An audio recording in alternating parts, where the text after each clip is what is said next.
Monday Night Rugby on Off the Ball. With Vodafone, official sponsors of the Irish rugby team. We all belong to the team of us.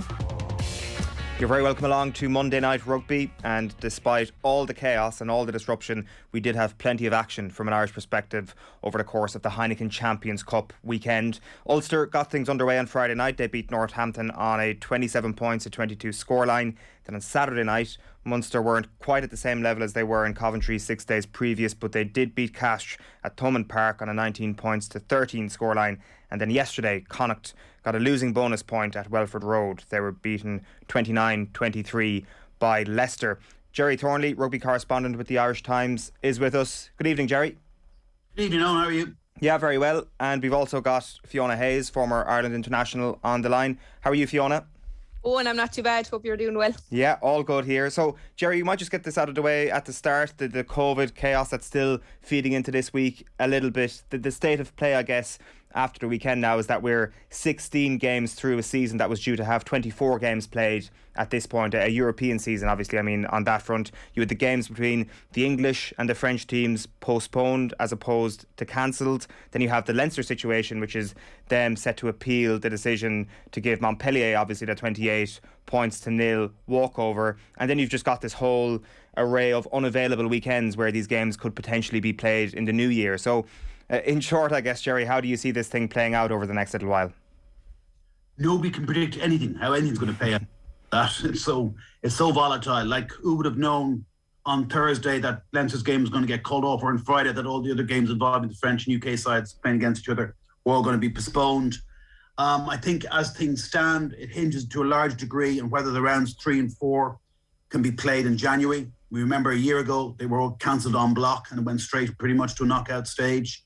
You'd have to think that this Omicron variant isn't going away anytime soon. You look at the situation, particularly within the UK and England in particular, and all the soccer matches that are being cancelled there compared to all the other leagues in the world. You look at the number of cases, positive cases in English clubs and rugby as well.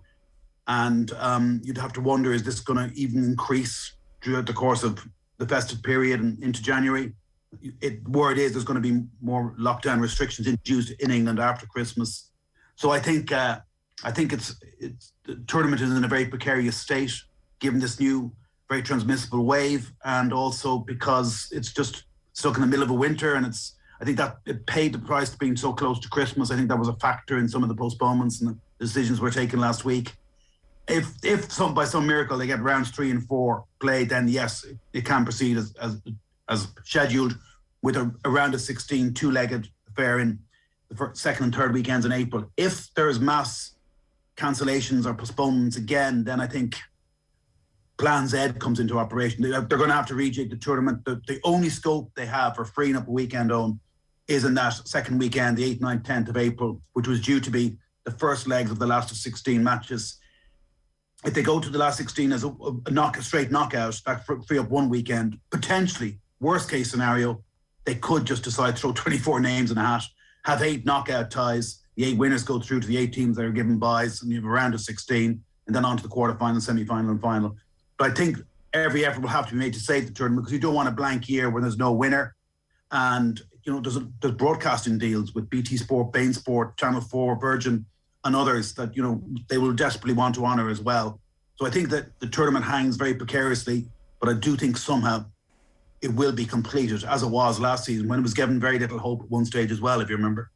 So one way or another they'll get it done. And like, I know this is probably maybe a wider conversation, Gerry, but has there ever been any scope in this part of the world when it comes to rugby biting the bullet and saying, listen, we will play midweek fixtures, for example? I know exactly why that has been a hard no for years. Obviously, you can't play 2 games within 4 or 5 days, as it were, in such a sport filled with conflict. But has there ever been a level of that conversation mooted throughout the pandemic at all?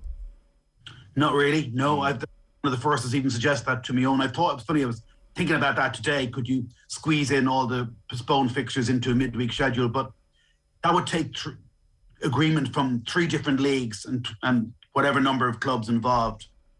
Cross-border competition, I think that's going to be very difficult to achieve, frankly. And I presume from a playing standpoint, Fiona, that's just a non-starter. Yeah, exactly. I mean, we know how physical the game is getting, and it's getting more and more physical as we go on. So I think bodies definitely need those 4 or 5 days to recover. So I would imagine that's a no-go anyway. Just on... There's one other thing, Owen. Yeah, Owen, one other thing. The sanctity of the top 14 in the Premiership. There's no doubt about it, but LNR and Premiership Rugby both prioritise their domestic competitions, the top 14 in the Premiership. And that will continue to be the case. That's why we have the final runoff long before the playoff finales to both those competitions. That's just the way of the world, unfortunately. And Gerry, how do you see this Leinster appeal panning out? Well, obviously they said frustrated in their public statement on Friday, I think, or on Thursday. I think most people could read between the lines there, and it was a hell of a lot more than just frustration they were feeling emotionally over the course of the weekend. Like, is this going to be something that leads to them overturning that 28-0 and getting into the postponement mix like the rest of the English and French clubs? Well, for starters, it's a very complex and very nuanced situation, and each match has its own case. And in the case of Leinster, Montpellier had their one case on the Monday, which was their 5th in total, and none after that. So they were testing every day as well, and they were reporting no positive cases. Leinster were reporting positive cases Monday, Tuesday, Wednesday, and again on Thursday. Okay, so that's quite different. I'm told that we're talking in excess of 20, all told, over the course of the 4 days. And the problem was that each time they were coming from the wider group. So in other words, they didn't, whereas Munster were able to isolate the group that were in the high performance centre, between the 9 internationals and the academy players and 1 or 2 others, separate from the other 2 bubbles that have been affected by the trip to South Africa. This is not the case in Leinster. They have a thing called the Match Risk Advisory Committee, which includes CMOs and doctors and medics from all across the 6 participating countries. From this, they drew a panel of 7 to adjudicate on this match. I'm told it included the RFU CMO, and they were of a unanimous opinion that the match should not go ahead, that it was unsafe to do so. So even though Leinster got permission from Public Health Ireland and went to extraordinary lengths with all their PCR testing and antigen testing, the fact of the matter is the ERC's medical advisory group decided this game should not go ahead. And if you're going to employ a raft of CMOs and medics from around 6 countries who then make that decision, as an executive, you can't really ignore and go against it, or otherwise they'll just walk away. You don't have any more. You don't have medical advisory groups, and you need them at this time in the current climate. So, frankly, I can understand their grievance, particularly when it comes to the Wasps match, because Wasps had cases right up into 2 days before the game.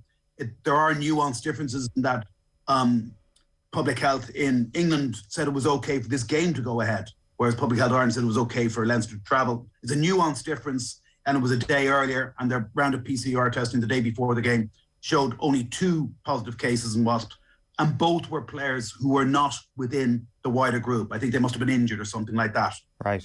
They got to go ahead, and there were no COVID cases arising from that match. There is no real correlation with the postponed games, Owen, I don't think. The postponed games came out of the blue on Friday because of the French government travel restrictions imposed between the UK and France.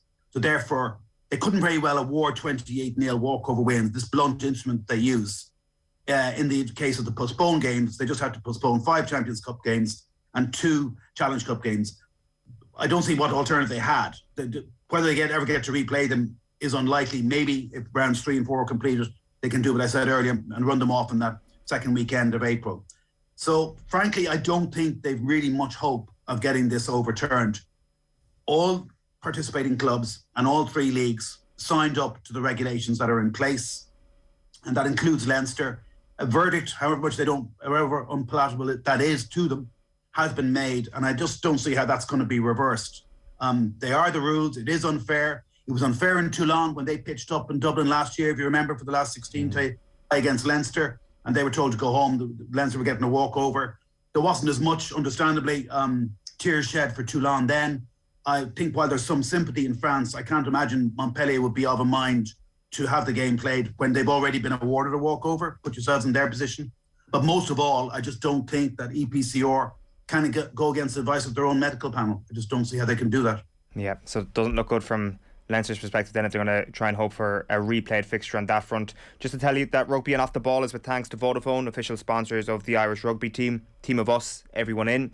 there has been plenty of rugby to actually discuss over the course of the weekend on top of those stories. Yesterday is where we're going to start at Welford Road. It finished Leicester Tigers 29, Connacht 23. I guess from the outset, Fiona, a losing bonus point against a team who are 100% in the Premiership is nothing to be sniffed at. But in hindsight, I'm sure there is plenty of regret to go around in terms of Connacht not being able to hold on to that winning position. Yeah, definitely. I mean, what a game of rugby. I really, really enjoyed it. And, you know, especially that first half of rugby, I thought was absolutely outstanding. I thought we saw a Jack Carty masterclass at times. I thought he was absolutely brilliant. But I suppose the thing for me that really kind of the killer of it all was the set piece let him down in that second half. It really, that scrum really, really destroyed him. Dane Coles came on along with Julian Montagna, the Argentinian captain, and they really, I think they really showed up that Connacht front row. Finlay Bealham, I suppose, getting that yellow card, 2 tries leaked after that, but to get it to stay in that game, I suppose they were looking at scoring a try at the end, but obviously settled for that losing bonus drop goal by Jack Carty instead. But what a game of rugby. Absolutely incredible. Like, I mean, the power game has obviously been spoken about so much with regards to Connacht this season that it will be the thing that will be their Achilles heel. Do you see them getting to a point maybe where they were over the last couple of seasons, Fiona, where they've been able to get around it? It did seem that the power game is going to end their season every year for the last couple of seasons, but it does seem that they've got a few more tricks up their sleeve this season where they're coming closer to, I guess, winning to the leaders of the Premiership yesterday.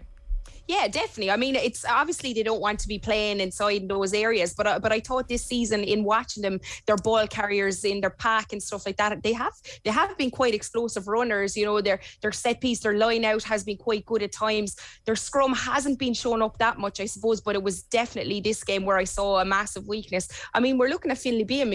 He's up at Irish camp. He's a tight head that's on, you know, that's thereabouts, I suppose, in the Irish selection there at tight end, and it's I suppose you can look at it.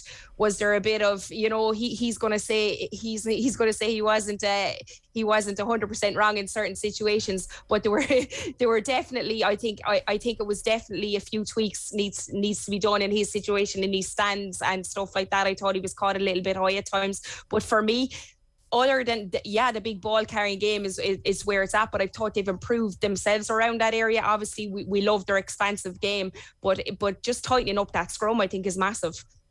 And also, like you talk about tidying up elements of the game and trying to progress throughout this season, doesn't hurt whatsoever having Bundy Aki back, and I think Andy Friend talking about him in the aftermath of the game, just about how much he's grown from that Lions experience. He says talking to him when he got back, he really enjoyed it, but it also gave him a different perspective as to where he was at with his own career. And I guess this is something that we can't always see from the outside. We can judge a player on their performances, say, on a Lions tour, but it's that experience that they take with them and the level that perhaps Bundy Aki would have had to go to in the summer and what that brings to this Connacht camp over the next little while. Yeah, definitely. I mean, I thought he was absolutely outstanding. I thought himself and Sammy Arnold actually had a really good centre partnership going. It's funny sometimes when I'm watching Connacht, I don't realise he's not there. You know, I think they have, like, you know, you've Tom Daly. They seem to have these centres that can step in and you're just watching the game, but it's when you actually see him playing with Connacht, you realise the difference that he makes on the pitch. And it's just his energy, his enthusiasm, the hits he puts in, the way he bounces back up out of that contact when he makes those hits. And we definitely saw that in the game. I thought he brought a lot of energy to that Connacht backline, and especially in attack. He was not only carrying hard, but he was also a great distributor and really, really worked well with Jack Carty in that game. Gerry, we're beyond the point of moral victories for Connacht at this point, but as I say there at the outset, they probably would have bitten your hand off for a losing bonus point, right? I think so. Realistically, it was their toughest game of the 4, and they've now got 6 points out of 2 games. They definitely would have taken that from the start of it. It was a good outcome, I think, for the organisation, for the squad, for the players, the coaching staff, to take that pummeling either side of the hour mark when Leicester brought on their pork pie squad, as the commentators called them, their new pro, and went to town. And there was a spell there in that match, though, where Mike Addison was only refereeing one team, but it evened out towards the end. They went back up the pitch, and Carty had the coolness, presence of mind to slip into the pocket and take the losing point, because a drop goal was every bit as good as a try for them at that stage, so it gave them something tangible. Remember, Leicester gave them a good pummeling in the European Challenge Cup quarterfinals at the end of last season. Leicester have since improved this season. They're now unbeaten in all competitions, top of the Premiership. So to go over there and get a losing bonus points also shows how much I think Connacht have improved this season as well. So yeah, I think it was definitely something quite tangible at the end of the game to take away from it. It was hard to overcome that power game. That the scrum and the maul just did all the damage from Leicester. It's quite a contrast in styles. There's no doubt which team I'd rather go watch, pay money to watch and play, and that would be Connacht, not Leicester. Frankly, are a bit boring of a watch. But hey, the game needs variety. It's like when Wimbledon back in the old days in football. No harm happening. Not everybody has to play the same. Yeah, for sure. It feels like a bit of deja vu here to September, October this year, where every Jack Carty performance was spoken about in the Irish context, but it's hard not to have that same conversation today because he was so open about it in the aftermath of the game and what he said. Like, with Joey Carberry obviously being injured, he said, look, that's how I got my opportunity the last time, through injury, and if that's how it comes again, I'll grab it with two hands. And this bit of his quote stuck out to me. He said, I'd like to think that I've been there before and I'm well able for it. Fingers crossed the next couple of weeks I can keep going and stay injury free. Like, he's not making any bones about this. He could easily have brushed that question off, Fiona, but he's really gunning for that Ireland spot. Do you think this is a realistic possibility now, especially with the injury worries that Andy Farrell has, that Jack Carty could get some Six Nations game time? Yeah, I suppose, but I like what you have to look at as well is that I suppose we saw the two Byrne lads are fit and healthy as well, and we've seen them ahead of him in Farrell's selection at times. So it's a hard one to say. I think he needs to be exactly putting his hand up and saying, have a look at my performance. I mean, that performance at the weekend was absolutely brilliant for me. I just thought, against a strong pack, I mean, they were on the back foot for times in the second half, and I just thought he led well as well, and that's what he offers. He offers good leadership for Connacht, and that's something we haven't that Johnny Sexton obviously offers. But I suppose we've questioned whether the other three guys that are up and coming behind him have that in their armour.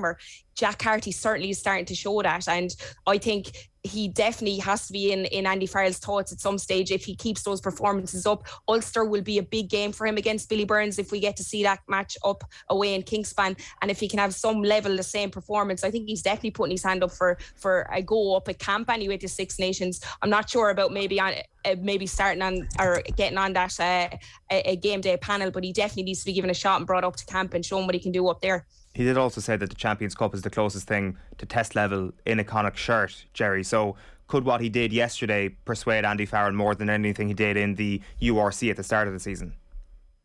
Yeah, quite probably. If you look at it, it was the most exacting challenge Jack Carty and Connacht have faced all this season. Leicester Tigers away from home. That's the closest you're going to get to Test rugby, at below Test rugby, if you know what I mean. And he's recently done it in derbies against rival Irish provinces. He's now done it back-to-back in the Champions Cup. He was a late call-up to the last squad. I don't think Andy Farrell and the coaching staff can ignore this run of form he's on. I agree totally with Fiona. I think handing him the captaincy has brought out a new maturity in his game as well, taking on more responsibility. I think the main grievance with Jack, one of the main grievances with Jack, well, there's two. One, that the World Cup in that second half, the way it went against Japan, and two, his goal-kicking ratio. The fact that he's been in the Irish team and has been through things with the Irish team means that if he were to come back into the squad, it's not like you're picking a novice. He will benefit from all those previous experiences.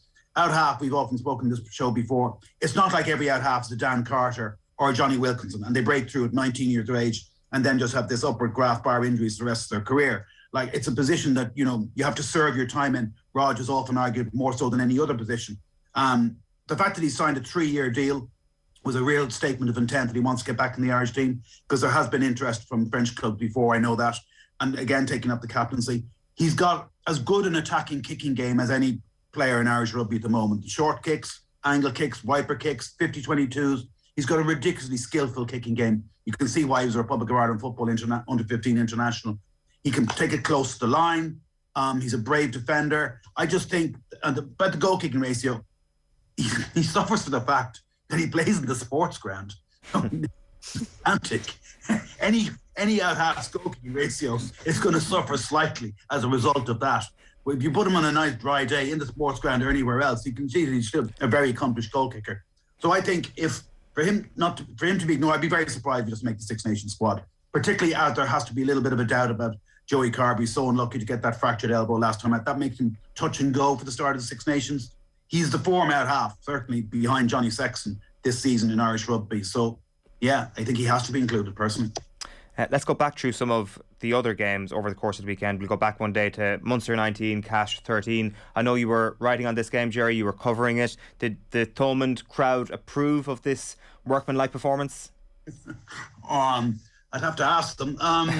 Judging by the reaction to the full-time whistle, I would say safely not, because there was a great buzz of sense of anticipation, no doubt about it. 20,000 plus crowd, a Saturday night 8 p.m. kickoff, the last weekend when the pubs won't be closing at 8 o'clock. The kind of a hero's welcome home after the performance in Wasps 6 days earlier, and there was a really brilliant atmosphere. They're all seated well in advance, and when the team do their slow walk back to the dressing room around the perimeter of the pitch, they got the usual ovation. And again, when they came onto the pitch, and it was just this real slow burn of a game. They were desperate to get into it, and they did get into it at times, but Munster couldn't really apply any sustained pressure. A few of their launch moves didn't come off. In fact, they could have coughed up intercept tries at the start of both halves, both the first and second half. Easily could have, if the Castor winger, whose name I can't remember now, hadn't dropped the ball both times. There was 7 points either time. They just couldn't build any sustained pressure. And by the end, particularly when Castor got back to within the score, and then kind of anticlimactically, but almost to a sense of relief, settled for the losing bonus point when Erdi Paletta kicked the ball dead. They kind of they cheered, and then they kind of filed away pretty quickly. They decided, right, let's go to the or wherever they were going to. And so it was a little bit of it was an anticlimax, no doubt about it, in terms of as a match. There's no doubt about it. I don't know if it necessarily proved that with Johan Van Graan back at the reins and Stephen Larkham and JP Ferrer, they adopted a little bit more conservative game plan. I thought Castor defended very, very well. When Munster were in their own half, there were times, I'm sure where people were giving out the Conor Murray box kicked, but it was that or risk, conceding a penalty, particularly with the way Matthew Carling was refereeing the game. I thought he was very overbearing, very pernickety. 25 penalties in the match, add in 25 lineouts, another 10 scrums or so. That's an awful lot of stoppages. You're talking about a penalty nearly every 3 minutes or a line. Munster were very slow going to their lineouts. I don't know why they didn't really inject a bit more tempo in that. They want to make sure of the ball, I suppose. And they just couldn't quite. There were some nice past moments of play. They could see they were using the blind side to then broaden the pitch. They were quite an inventive little kicking game. They countered well, but they just couldn't shake Castor off. And, it does take two to tango, and Castor aren't of a mind to tango, really, when it comes to a rugby match. Were you there yourself, Fiona? I actually wasn't. I gave my dad the ticket, so I opted out and said I'd go down to JJ Bowles instead. So I think everyone was running there after the match, Gerry. I think that was it, back down to JJ's. But no, look, I watched it exactly as Gerry said, a bit anticlimactic after the trip over to Wasps. But it was. I suppose we all probably thought down here that we were guaranteed that kind of bonus point win, and the way Munster had been scoring tries at times, and it just didn't seem to click. There was some good performances on the day. I thought Diolande was actually it was good to see him. He was up and running, even though maybe he should have passed on that try, two lads outside him. But it was great for me. I thought Niall Scannell actually had a good game. It was good to see him back in there and playing really well. So there was a good few individual performances, but as a whole it just didn't seem to click, and that backline attack definitely didn't get going. And exactly as Gerry said, that box kicking can be a bit tiresome to watch at times, but it was needed. The cast defence was very, very strong. I thought they really held out Munster at times. The box kicking is obviously a really interesting one, because there's been so much talk about the coaching ticket departing from Munster, and the questions have to be, Fiona, about what will they lose once the coaching ticket depart, especially with Stephen Larkham. And I think there's probably been a sense of frustration that Larkham hasn't been able to put his stamp on this team fully, due to a number of reasons, not having his first choice out half available for a long time. Obviously COVID came into things as well, but there's this overall sense that maybe Munster are still lacking a true identity in attack, and a new coach can really put their own stamp on things when they come in the off season. Yeah, well, that's it. I mean, there's that argument that we have seen glimpses of Larkham's attack, and when we have seen it, everyone's really excited. It's something Munster has been lacking for a few years, and we've really started seeing it in parts. And I suppose the question is, why aren't we fully seeing it? Why isn't it coming across in every game? How exciting was the Wasps game? I know there's obviously different plans for different teams. Why weren't we playing the same style of rugby at home in Thomond Park last week? But obviously you're not there, you don't know. I haven't done the reviews on the game. I haven't looked at opposition. French obviously very strong. You want them to be going behind in the back foot. You don't want them carrying at you. So look, I think a new coach, and it depends who it is. I mean, we've talked about it. A lot of people have been talking about Mike Prendergast. I mean, he's absolutely, what he's bringing to attack in Racing is super exciting to watch. I watched him 2 weeks ago, and it was probably one of the best attacking games in rugby I've ever seen by a Racing team. Finn Russell was absolutely brilliant. So it depends on who they're bringing in. Obviously, it's going to take time for things to click, but that identification, I suppose, from a Munster point of view, where we have a style, we have a system that's exciting. We haven't fully seen that over for a set season, and I hopefully if we get someone in, we can start really clicking in that department. But more consistently, I suppose, is the key, is the right word there. And just very quickly, Fiona, then on Ben Healy, obviously I mentioned the change of out-half can lead to a change of identity, but I don't think there's any question about this guy's quality. The question is how high that ceiling is. Where is that for you? Yeah, I mean, he came in there, like pressure was on, I suppose, and I thought he was absolutely outstanding. You know, he played right on the game line. I thought his distribution, I thought his kicks, there was a couple maybe that probably didn't go his way, but other than that, I thought he plays with a confidence that I love to see. He brings high tempo, he brings high energy, he's trying to put guys away. He's obviously started on a trajectory, you know, and we spoke about out-halves getting consistency. He hasn't had that consistency, especially Joey's kind of coming in. He was getting the end of a few games. Then you have Flannery, you have other out-halves that are getting a go as well. So I think he's got a shot now for a couple of months. And if he can start playing and start clicking, I suppose whether it's with Casey or Murray, that's another question. We know he works very well with Casey. It's that Murray-Healy connection that I'd love to see a bit more of. And I think we will see it if games are played over the next couple of months. And it's exciting. I mean, we've never questioned. I've never questioned his boot. I've seen him growing up. He's been absolutely brilliant. But I'm starting to see him take a stamp on the game and be very authoritative towards the pack and everything. And I'm excited where he can go. What are the hopes within Irish rugby for this guy, Gerry? Like the realistic hopes. Is there a sense that maybe he just needs to go abroad if hopefully Carbery comes back fully fit maybe before the end of the season and he won't be the starter next season, that he does need to get that move because, as Fiona says, he's going to need a proper string of games at the highest possible level? Yeah, he has had a good deal more games than Jack Crowley. So you're talking about Ben Healy now, aren't you? Ben Healy. Yeah. He has had a good deal more games than Jack Crowley. Yeah. Admitted his first Heineken Champions Cup start. Look, when he first came into the team and was banging over last-minute drop goals and penalties to win matches, and he was quite a hero, I wasn't quite sure of him because I thought, yeah, he's got a great kicking game, but I wasn't sure that he had a very good running and distribution game. He surprised me how much he's come on this season. I think about that Scarlets game away from home, and I think about him going flat to the line and throwing out that long skip pass for Calvin Nash. I thought he was really excellent that day. Maybe this is the benefit of working with Larkham. Look, there's only so much games in a season, and particularly now this season, like Munster didn't play virtually for 2 months, and this rather daft URC format where they just take off the whole of November just as the season's about to get up and running. It's limiting the scope for players like Ben Healy or Ross or Harry Byrne at Leinster and others. And but I think he's come on really well. And it's a real weapon, that boot of his, that he can nail penalties from his own half, that he can find 50-metre touchline penalties as well. It's a huge weapon to have in his armoury. I think he's really improving and he's got huge potential. They've got some really good young out-halves there. I love watching Jack Crowley play as well, but I very get to see him. I mean, I remember myself and Fiona talking about the Ospreys defeat, their last game before these European matches, and Jack Crowley was the only thing worth watching in the match. He could beat an opponent in a telephone box. He's just great to watch, and you'd love to see more of him as well. But it's difficult because they needed to get Joey Carbery back match fit as well, didn't they? They needed to invest in him after the long break. There are sadly only so many games in the system, and this season particularly, I think it's going to be a problem that will come at the end of the season. You're probably going to see maybe a few players tempted to leave as a result of a lack of game time. Yeah, for sure. Let's just go back to Friday night then to finish up. It finished Ulster 27, Northampton 22. 2 wins from 2 for Ulster in this competition. It was 29-33 the scoreline in the previous week's win against Claremont. So Fiona, they're scoring loads, but they're also conceding plenty as well.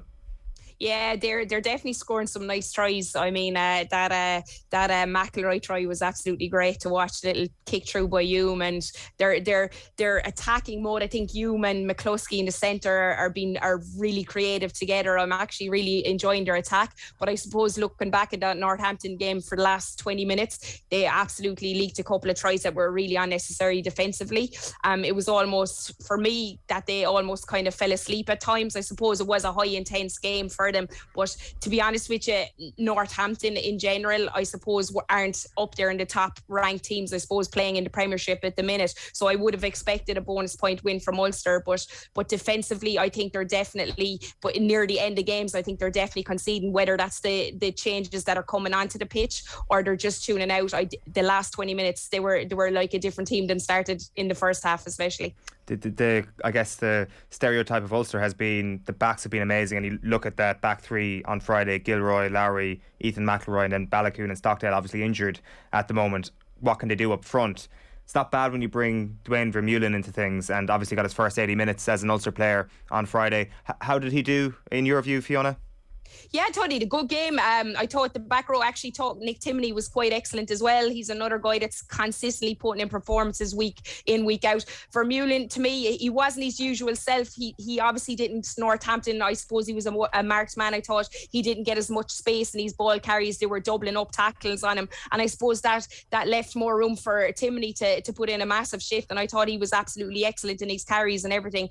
Vermeulen is slowly building. I think for a guy to have flown over maybe 2-3 weeks ago, he had to isolate and everything. And the last two games, he had 60 minutes under his belt last week. He's after playing 80 minutes. He's not looking too shabby to me at all. And I think we're only going to get better performance out of him. So I think it's exciting for Ulster Rugby that he can come over and start like that. You know, there's no one talking about him not putting in a great performance. He's obviously there. I think the more he starts getting into the Ulster system and buying into exactly what they're doing, and especially playing with the other guys around him in the back row up there, I am excited for Ulster Rugby, because obviously, as you said, in attacking wise, backline is on fire at the minute. They're just lacking a few big ball carriers, and he's definitely going to bring that to the game. Have Ulster answered enough questions for you, Gerry, over the last two rounds? Yeah, big time. I'm just thinking there, as listening to Fiona talking, like, remember they lost Stuart McCluskey in the first half as well, a big player for them. They haven't had Jacob Stockdale in months, and they've lost Robert Balakoon as well. I'm not so sure an Ulster team could have taken those hits a year or 2 years ago. I think the strength and depth now that Dan McFarland has built there is very impressive, helped by a really good production line of young backs, where you think it's Stuart Moore coming on to replace McCluskey alongside James Hume, who's right now really banging on the door as well. Another one trying to get into that Irish team. He has so many positive involvements, like that visionary chip ahead for the Ethan McElroy try, big defensive reads that lead to turnovers. The consistency with which he beats the first man is extraordinary. Michael Larry was so good counter-attacking as well, right from the word go. That opening try, statement, counter-attack, 2 minutes try. And they had a big advantage in the back three, because poor Northampton fullback is Asi Tuala. He had a night. He just had a mare, didn't he? And right down to that cross kick that he misjudged for Craig Gilroy's try. But I think their strength and depth has improved immeasurably at Ulster. They're playing a nice brand of rugby, getting to the edges, scoring tries.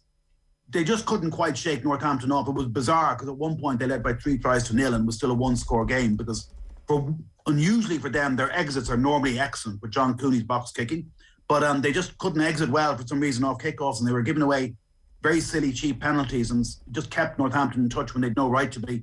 And it was always likely they would come into the game at some point in time, Northampton. That scrum half of theirs, Alex Mitchell, is a seriously good player and scored one try and a big hand on another. So I think they would have taken 9 points out of a possible 10 at the start, no doubt about it. You remember, they won away to Claremont, which is an excellent win, and they backed it up with a bonus point win. It was a bit wobblier than it should have been, but by every metric, I thought they were the better team. Yeah, exciting times for sure for Ulster. And just to mention that Stephen Ferris will be on OTB AM tomorrow for a bit more on that. You've been listening to Gerry Thornley, rugby correspondent with the Irish Times, and Fiona Hayes, former Ireland international, with us here on Monday Night Rugby. Thanks a million, guys. We'll chat to you soon.